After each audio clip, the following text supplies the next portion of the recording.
دجال کا ظہور ہوگا، جو اپنی خدائی کا دعویٰ لے کر آئے گا اور بنوائے گا. اس کے ہاتھ میں ہو جائیں گے، قبضے میں ہو جائیں گے سارے ذرائع پیداوار کے.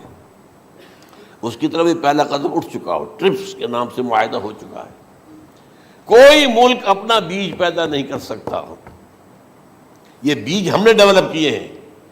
ان کے ڈیولپمنٹ سے پہلے تم ایک ایکڑ سے کتنی گندم لیتے تھے، آج کتنی لے رہے ہو؟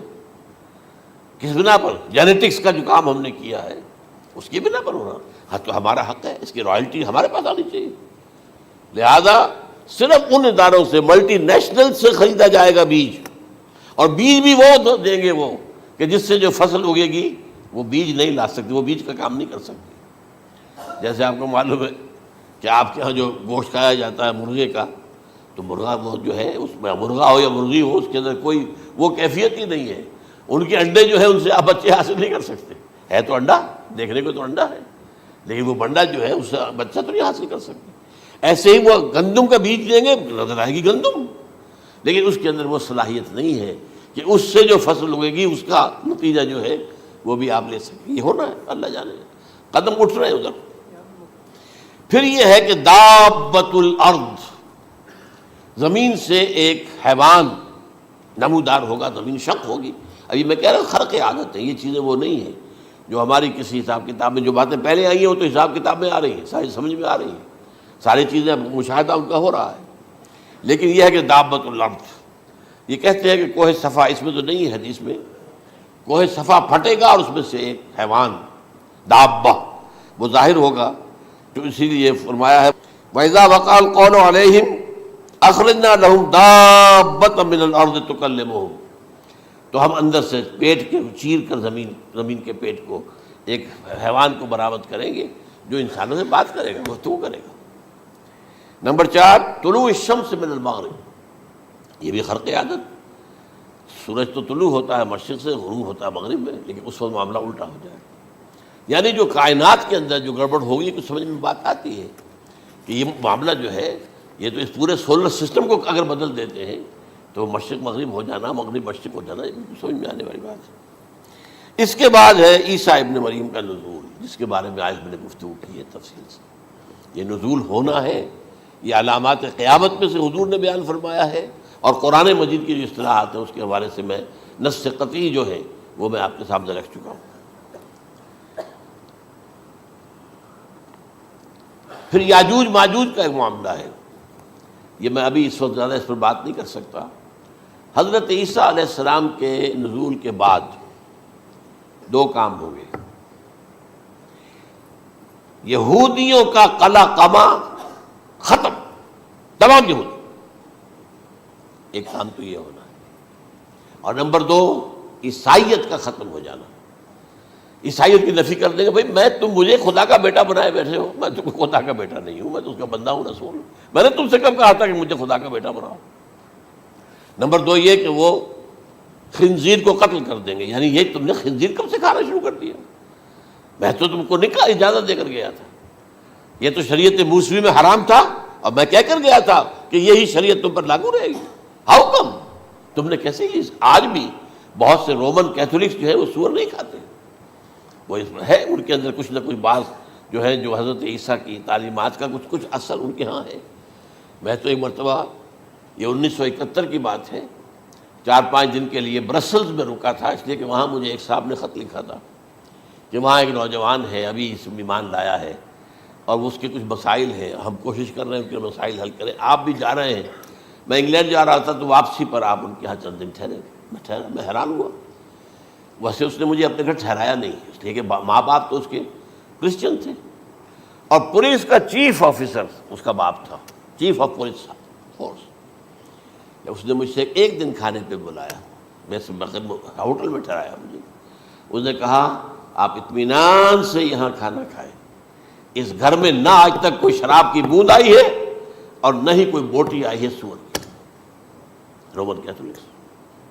اب اکلوتا بیٹا تھا یہ عبدالعزیز، اس نے بعد میں نام رکھا، وان کینٹر اس کا نام تھا جو کہ اوریجنل تھا. پھر اس نے نام رکھا عبدالعزیز وان کینٹر، پرانا نام بھی بہرحال رکھا. نہایت خوبصورت، 28 سال کی عمر تھی. اور اس وقت میں نے دیکھا تھا کہ اس کی فقہی معلومات جو ہے میری معلومات سے 10 گنا زیادہ. اس کی وجہ کیا ہے؟ وہ گیا تھا موراکو میں ایز اے ٹیچر ملازمت کرنے، پیسہ کمانے. وہاں وہ مسلمانوں سے اس کا ہوا ربط ضبط ہوا، اسلام کی تعلیمات سامنے آئی، اسلام لے آیا. اب اکلوتا بیٹا ہے اور ماں باپ جو ہے کرسچن کیتھولکس. جب وہاں سے واپس آیا تو پھر کہتے ہیں کہ ہمارے درمیان ایک معاہدہ ہے، وی آر لیونگ ٹوگیدر، لیکن یہ معاہدہ ہے ہم مذہب پہ بات نہیں کریں گے، بس باقی جو بھی ہے وہ ساتھ رہ رہے ہیں. لیکن میں حیران ہوا، مجھے معلوم نہیں تھا. اچھا اس کے بعد اس نے جب اسلام کا فیصلہ کیا تو اس کے سامنے سوال آیا کون سی فقہ اختیار کروں. تو اس نے بڑی جو ہے تھورو اسٹڈی کی ہے تمام فقہوں کی، کمپیریٹو اسٹڈی.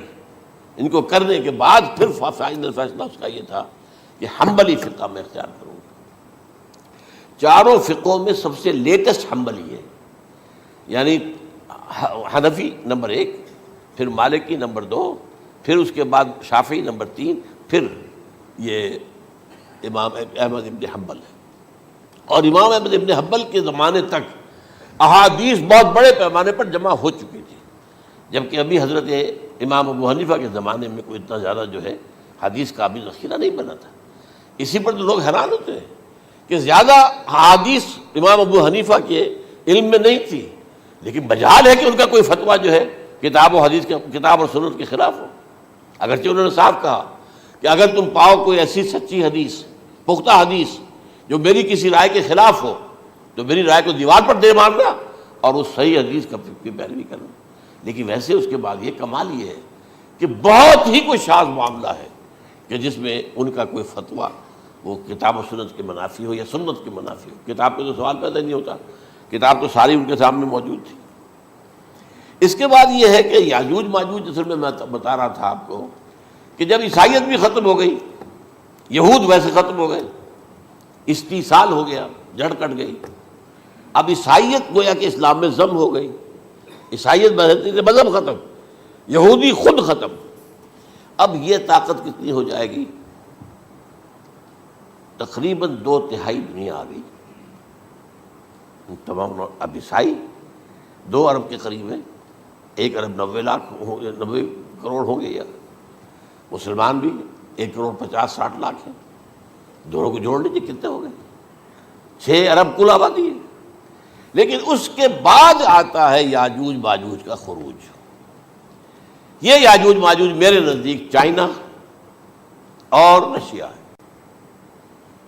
ان کی مجموعی طاقت اتنی ہوگی اور یہ اس طرح آئیں گے ہر اونچائی پر سے اترتے ہوئے، پھسلتے ہوئے. جیسے 1962 میں جب وار ہوئی تھی بٹوین چائنا اینڈ انڈیا 1962 میں، تو وہ اس وقت کا نقشہ جو آج بھی اخبارات میں پڑھتا تھا تو یاد، waves after waves of Chinese soldiers were coming down the slopes of Himalayas. یہ تو وہ ہے نا جن کی تعداد کا کوئی حساب نہیں ہے.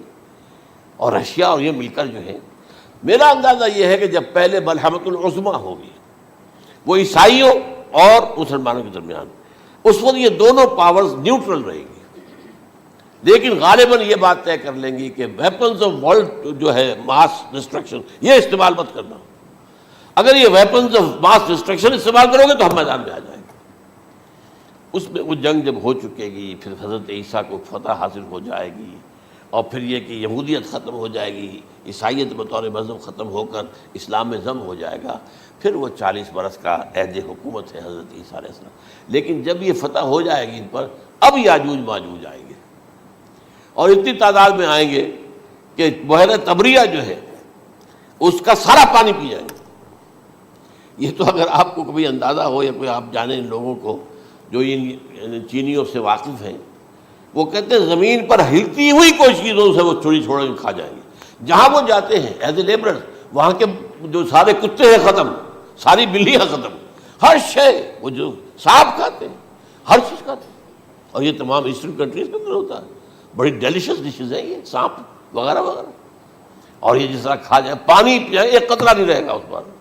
تو پھر جو ہے اللہ تعالیٰ اس وقت جو ہے اس میں ایک ایسی بیماری پیدا کرے گا، یہ سب مر جائے. یہ معجزے سے ہوگا.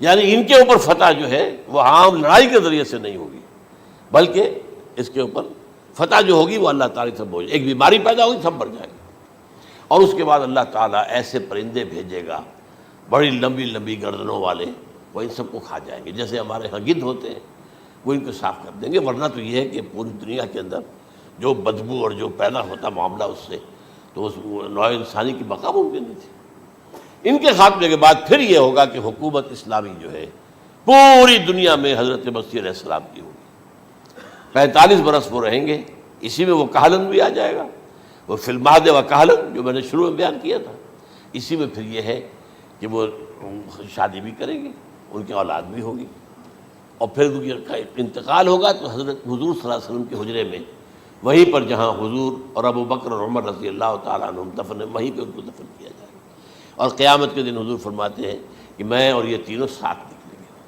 تو یہ ہے واقعات و واقعات۔ بہرحال اس میں یہ ہے کہ یہ نوٹ کر لیجئے کہ جہاں تک ہمارے ہاں آج کل کا معاملہ ہے، میرے نزدیک میں یہ کہنے پر مجبور ہوں، جو رفع و نزول مسیح کو نہیں مانتا وہ کم سے کم منکر حدیث ضرور ہے، میں اس سے کم کا فتویٰ نہیں دے سکتا۔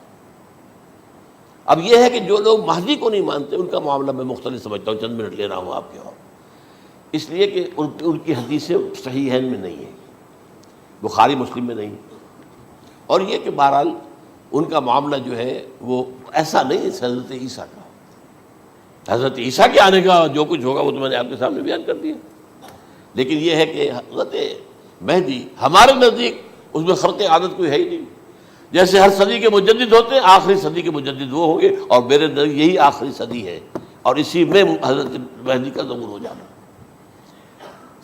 سعودی عرب میں کوئی خانہ جنگی ہوگی کسی بادشاہ کے انتقال پر، اور پھر اس وقت یہ ظاہر ہوں گے، اس وقت ملک کے حالات کو سنبھالنے کے لیے لوگ ان کو زبردستی نکالیں گے، چھپے ہوئے ہوں گے ایک گھر میں۔ یہ حضرت ام سلمہ رضی اللہ تعالی عنہ کی روایت ہے کہ ایک بادشاہ کے انتقال پر یہ خانہ جنگی ہو جائے گی، اور ایک شخص مدینے سے بھاگ کر مکے میں چھپ جائے گا۔ یہ تو ہے ان کے الفاظ، میں توجیہ کر رہا ہوں، یہ لوگ ان کی طرف دیکھ رہے ہوں گے کہ یہ جو وقت آیا ہے فتنے کا ہماری قوم پر، ہمارے ملک پر، تو ان کی شخصیت ایسی ہے کہ یہ بیچ میں آئیں، صلح صفائی کرائیں، اور وہ جو ہے اس ذمہ داری سے بچ کر بھاگیں گے اور جا کر مکے میں چھپ جائیں گے۔ پھر لوگ انہیں تلاش کر کے نکالیں گے اور زبردستی ان کے ہاتھ پر بیعت کریں گے، ورنہ وہ اتنے بڑے منصب کو۔ اور پھر یہ بھی ہے، ایک حدیث میں آتا ہے یصلحو فی لیلۃ واحدہ، ایک رات میں ان کی مکمل اصلاح کر دیں گے، یعنی اگر کوئی تھوڑا بہت نقص اور عیب کوئی ہوا بھی، کوئی کمی کوتاہی ہوئی بھی، تو اللہ تعالیٰ ایک رات میں اصلاح کروا دیں گے۔ لیکن ہمارے نزدیک اس قدر کوئی خرق عادت ہے ہی نہیں، البتہ جو کہتے ہیں اہل تشیع وہ خرق عادت ہے کہ ان کے 12ویں امام جو ہے وہ بچپن ہی کے اندر اس خوف سے کہ جو بنو عباس بادشاہ ہیں وہ ان کو قتل کر دیں گے، تو وہ ایک غار میں چھپا دیے گئے۔ اب وہ 1200 برس سے اس غار کے اندر چھپے ہوئے، اور اس کے بعد وہ ظاہر ہوگی، وہ امام مہدی ہوں گے۔ اس میں خرق عادت ہے، لیکن میں یہ کہتا ہوں کہ محض خرق عادت کی بنیاد پر ہم اس کی نفی نہیں کریں گے۔ کیوں؟ کیا ہم یہ نہیں مانتے کہ اصحاب کہف 300 برس تک سوئے رہے؟ یہ کیا عام بات ہے؟ حضرت عزیر علیہ السلام اللہ نے انہیں موت دی، موت، اور 100 برس کے بعد زندہ کر کے اٹھا لیا۔ تو خرق عادت حضرت عیسیٰ کو ہم اتنا بڑا خرق عادت مانتے ہیں کہ اٹھا کر آسمان پر، تیسرے آسمان کے اوپر ہیں، موجود ہیں، اب بھی ہیں۔ شب معراج میں تیسرے آسمان پر حضور کی ملاقات ان سے ہوئی۔ تو یہ خرق عادت کی بنیاد پر نفی نہیں ہم کرتے، ہو سکتا ہے، لیکن یہ کہ اس کے لیے ہمارے پاس کوئی دلیل نہیں، کوئی احادیث نہیں، کچھ نہیں، اس لیے ہم اس کو نہیں مانتے۔ البتہ خود وجود جو ہے حضرت مہدی کا وہ کوئی عجیب بات نہیں ہے، وہ تو جیسے پہلے بھی آئے ہیں ہمارے مجددین، ایسے مجدد ہوں گے اور دین کو تازہ کر دیں گے۔ ایک صحیح اسلامی ریاست جو ہے وہ عرب میں قائم ہو جائے گی دوبارہ۔ حضور نے فرمایا وہ عدل اور انصاف سے عرب کو اسی طرح بھر دے گا جیسے کہ وہ اس سے پہلے ظلم اور جور اور زیادتیوں کے سے بھری ہوئی ہوگی۔ تو یہ کام ہوگا، یہ تو مجدد کا کام ہوتا ہی ہے اس حوالے سے۔